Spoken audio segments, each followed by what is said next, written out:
Hello friends, welcome to Gargi classes. Date आज की 17 June 2022। देख लेते हैं इंडियन एक्सप्रेस के इंपॉर्टेंट न्यूज़ जो अभी हम इस वीडियो में डिस्कस करने वाले हैं। फर्स्ट जो पॉइंट है that is related to bubonic plague, ठीक है, या फिर इसको ब्लैक डेथ भी बोलते थे। बिबियोनिक प्लेग की वजह से जो डेथ्स हुई थी, कब 1346 से लेकर के 1353 का वो टाइम था जब लाखों लोगों की डेथ हुई थी। और अभी तक की जितने भी पेंडेमिक आउटब्रेक हुए हैं उसमें सबसे ज़्यादा डेथ इसी बीमारी की वजह से हुई थी। ये एक बैक्टीरियल इन्फेक्शन था। बैक्टीरिया का नाम है यर्सीनिया पेस्टिस, वाई पेस्टिस भी बोला जाता है। अब सवाल ये है कि इस बैक्टीरिया का ओरिजिन कहाँ से हुआ।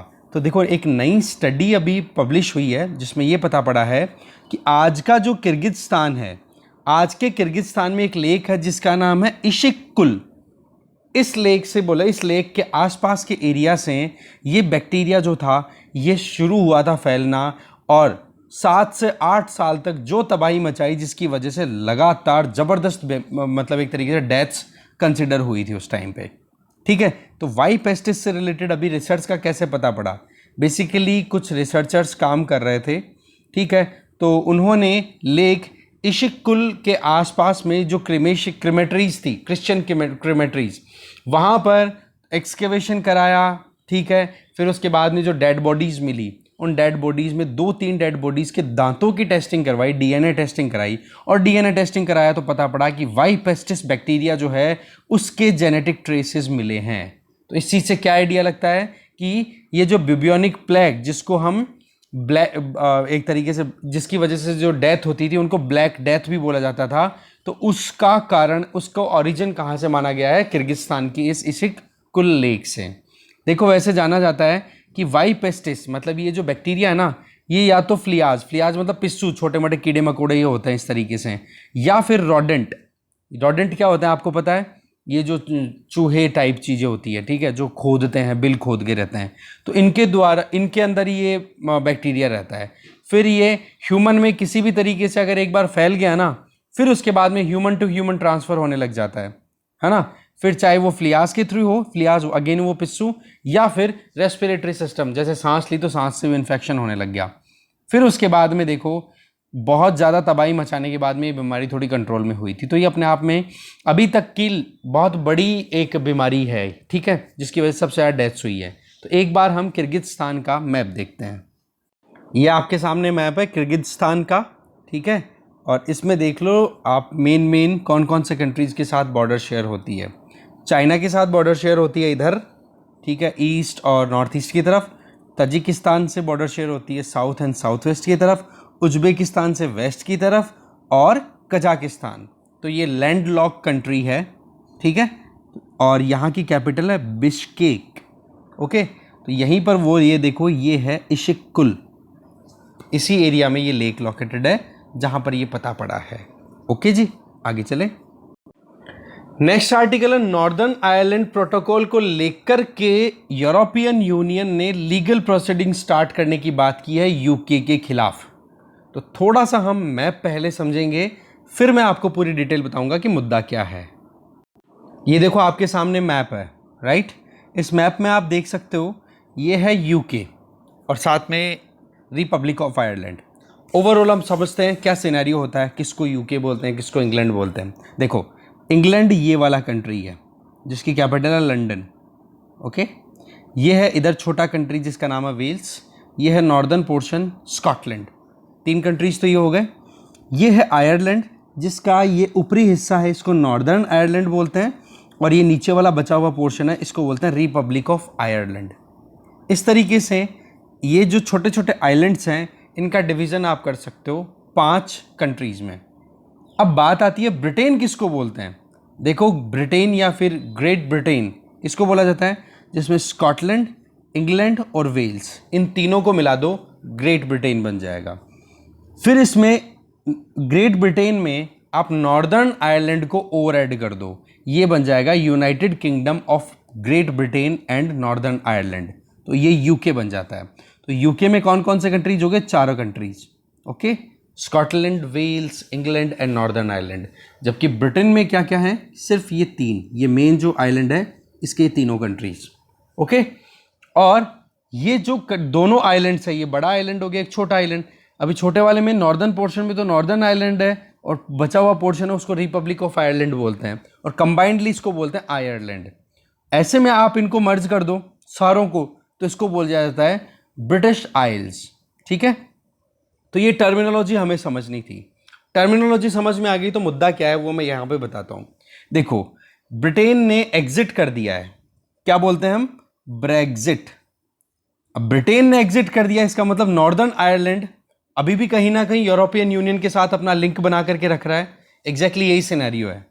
हुआ क्या था कि जब ब्रिटेन ने एग्जिट किया, बाहर निकला, तो ये था कि नॉर्दर्न आयरलैंड जो कि यूके का पार्ट है, उसके साथ में अगर ब्रिटेन के ये तीनों कंट्रीज मिलकर के कोई ट्रेड करना चाहें तो इनको एग्जैक्टली वैसा ही ट्रीटमेंट मिलेगा जैसा कि यूरोपियन यूनियन को इन लोगों के साथ ट्रेड करने में होता है।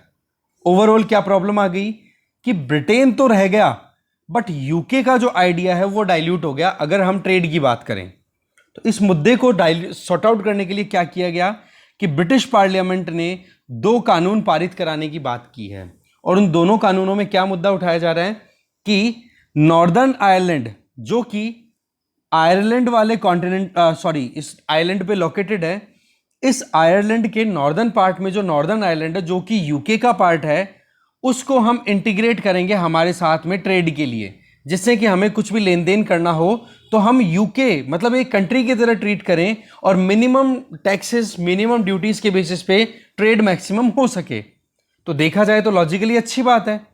बट जब ब्रेग्जिट हुआ था, जो डील फाइनलाइज हुई थी, उस डील में ऐसा था कि रिपब्लिक ऑफ आयरलैंड जो कि एक सेपरेट कंट्री है, वो तो देखो यूरोपियन यूनियन का ऑलरेडी मेंबर है, अभी तक भी नहीं हटाई है, और यूरोपियन यूनियन के साथ में ही बॉर्डर शेयर करता है नॉर्दर्न आयरलैंड। और दोनों कंट्रीज की बॉर्डर जो है वो एक तरीके से पोरस बॉर्डर्स हैं, ठीक है, और दोनों के बीच में कुछ ना कुछ लेन देन होता रहता है। तो ऐसे में फाइनल जो डील थी वो ये थी कि ब्रिटेन अलग हो गया और आयरलैंड का जो सिस्टम है वो अलग होगा जब तक मुद्दा यूरोपियन यूनियन से डील करने का है।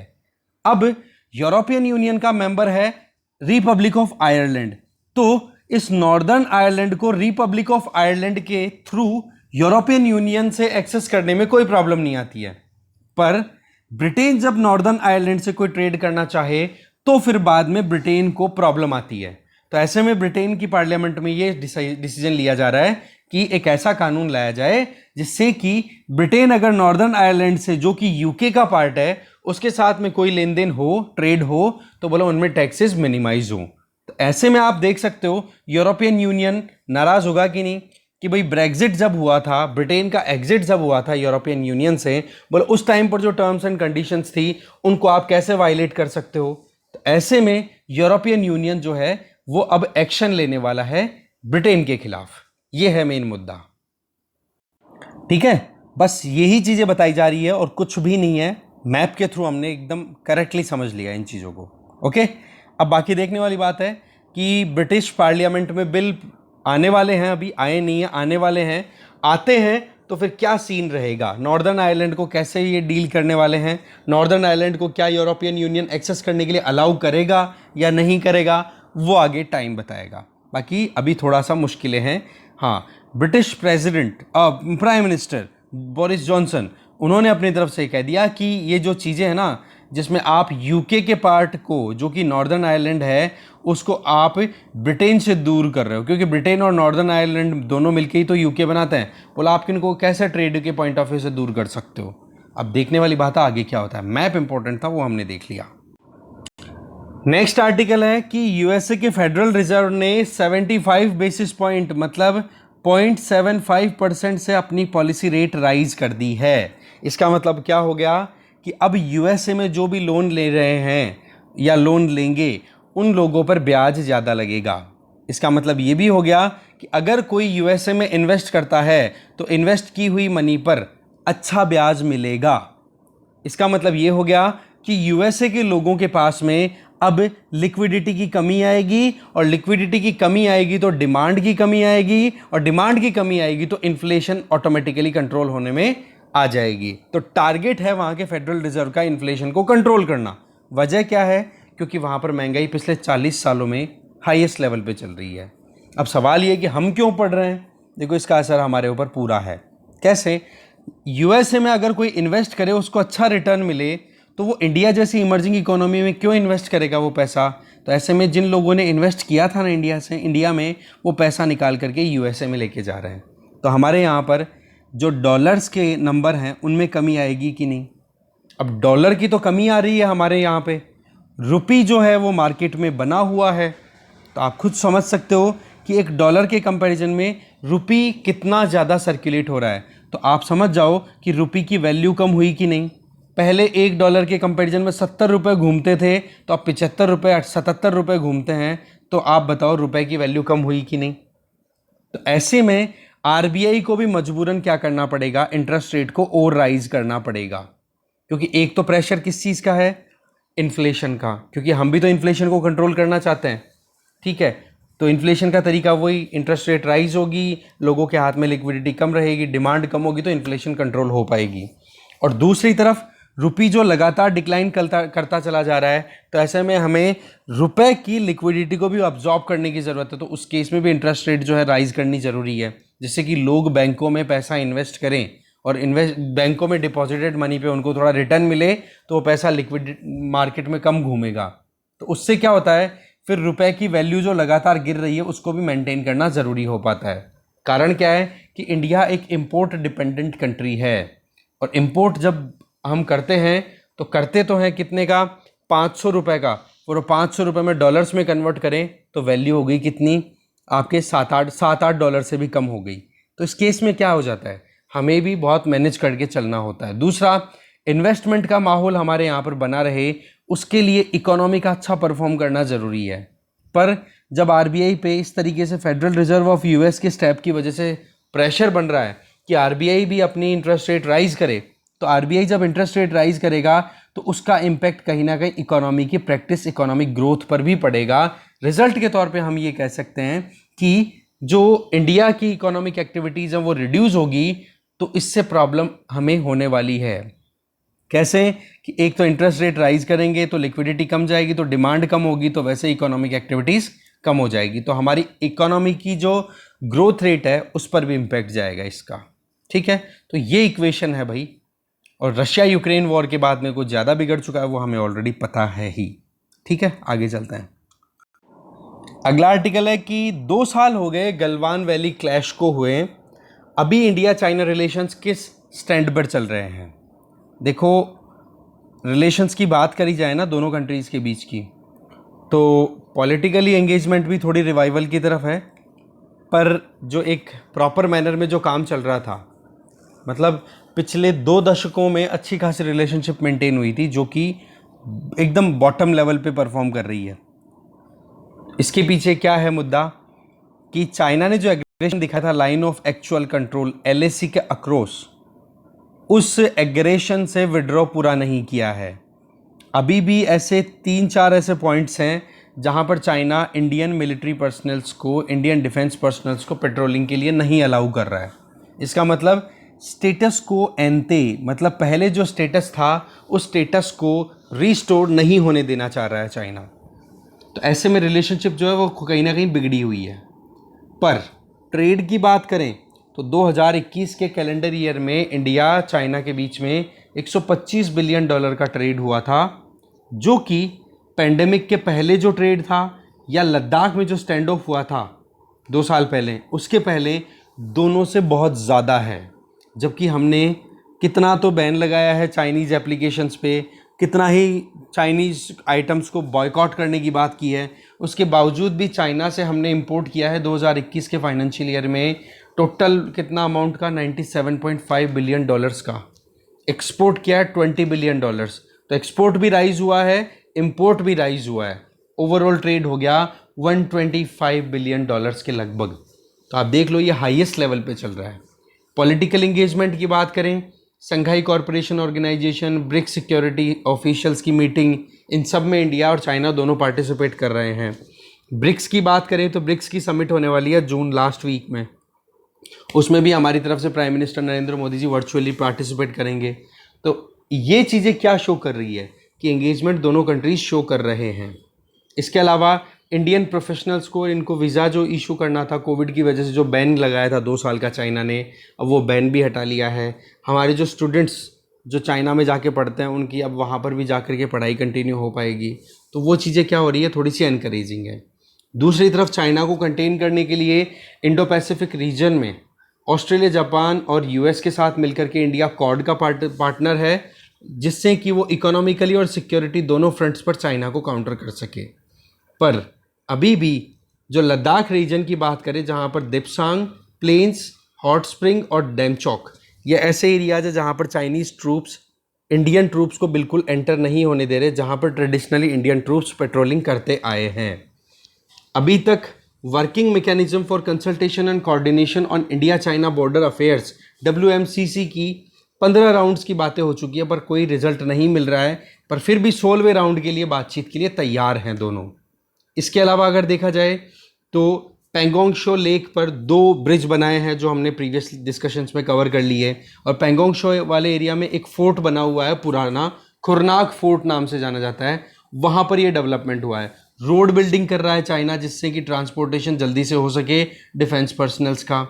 इसके अलावा आप देखो कि इंडिया ने भी अपनी तरफ से काउंटर करने की पूरी कोशिश की थी, जो कि 29 से 30 अगस्त 2020 का टाइम था, जब इंडियन आर्मी ने भी कैलाश रेंज में एक एरिया है जिसका नाम है स्पेंगर गैप या फिर चुसुल सब सेक्टर में लोकेटेड है ये, वहाँ पर हमारी आर्मी पहुँच गई। तभी तो चाइना थोड़ा सा डाउन पड़ा था, नहीं तो बहुत ज़्यादा एग्रेशन दिखा दिया था। मतलब चाइना को टेबल पर लाने के लिए इंडियन सोल्जर्स ने भी जो परफॉर्मेंस दी थी वो ये थी कि कैलाश रेंज की वो हाइट्स, जिन हाइट्स पर चाइना की पकड़ हुआ करती थी 1962 में, उन हाइट्स को इंडियंस ने कैप्चर कर लिया अब की बार। तभी तो चाइना ने बातचीत करनी शुरू की थी, बोले तो हमारी टेरिटरी में हमें आके चैलेंज करने आ गए। ठीक है, तो ये स्टेटस अभी चल रहा है। बाकी पीछे क्या हुआ था क्या नहीं हुआ था ये यहाँ पर आप खुद देख सकते हो। मेन पॉइंट हमने देख लिए कि क्या स्टेटस है इंडिया चाइना रिलेशंस का। आगे न्यूज़ है उसमें ये है कि फॉरेन मिनिस्टर्स की मीटिंग हुई है, जिसमें इंडिया ने एक मीटिंग ऑर्गेनाइज़ की है, जिसमें आसियान के जो 10 कंट्रीज़ हैं उन 10 कंट्रीज़ के फॉरेन अफेयर मिनिस्टर्स पार्टिसिपेट करने के लिए आए हैं। ठीक है, तो in total 11 foreign affair ministers के बीच में एक यूनिफाइड रिस्पॉन्स देखने को मिला है ग्लोबल इश्यूज़ पर। वैसे आसियान की अगर बात करें तो आसियान 10 कंट्रीज़ का एक कार्टेल है, ग्रुप है, जिसमें साउथ ईस्ट एशिया के 10 कंट्रीज़ आते हैं, जिनमें Indonesia, Thailand, Vietnam, Laos, Brunei, Philippines, Singapore, Cambodia, Malaysia and Myanmar, ये कंट्रीज़ आते हैं। अभी इंडिया ने 2 दिन की कॉन्क्लेव होस्ट की है। ये 30th एनिवर्सरी है इंडिया आसियान रिलेशंस की। अगर हम बात करें तो इंडिया और आसियान के बीच की एंगेजमेंट शुरू हुई थी 1992। शुरुआत थी ये लुक ईस्ट पॉलिसी के अंडर। ठीक है ना, तो 10 कंट्रीज़ के साथ में हमारी एंगेजमेंट जो है वो लगातार है। और इंडिया के अलावा एक्टिवली एंगेज करने वाले दूसरे इंपॉर्टेंट कंट्रीज़ की बात करें, उनमें यूएस, चाइना, जापान, ऑस्ट्रेलिया भी है। आसियान इंडिया डायलॉग 1992 में शुरू हुआ था, जो कि अभी पूरे 30 साल बिता चुका है। ठीक है, तो एक बार आसियान कंट्रीज़ का मैप भी देखते हैं। ये है आसियान कंट्रीज़। इधर देख सकते हो म्यांमार, ये लैंडलॉक कंट्री है लाओस। इधर आ गया ये वियतनाम, जो कि पूरा लंबा कंट्री है। ये आ गया आपका कंबोडिया, ये है थाईलैंड। इधर आ गया मलेशिया, ये दोनों पार्ट्स। और ये सिंगापुर, गलत जगह पे डॉट लगा रखी है इसने, सिंगापुर यहाँ पर है। यहाँ पर है ब्रुनई, ये देखो छोटा सा यहाँ पे ब्रुनई। ये है फिलीपींस। इसके अलावा ये वाला जो एरिया है सुमात्रा, जावा, ये वाला पूरा पोर्शन, सुलावेसी, इनको मिला करके ये बोर्नियो आइलैंड हो गया। सुमात्रा, जावा, सुलावेसी, ये एरिया मिला करके हो जाता है इंडोनेशिया। और ये फिलीपींस बता ही दिया। ठीक है, सिंगापुर आपको बता ही दिया था, यहाँ पे डॉट है। और ये मलक्का स्ट्रेट है, जो कि साउथ चाइना सी को अंडमान सी से ज्वाइन कराती है। ठीक है, इस तरीके से ये आसियान कंट्रीज़ का मैप भी देख लिया हमने आज। इसके आगे एक छोटी सी न्यूज़ है। गुजरात के पावगढ़ में एक टेम्पल है काली माता का। उस टेम्पल का इनाग्रेशन हो रहा है।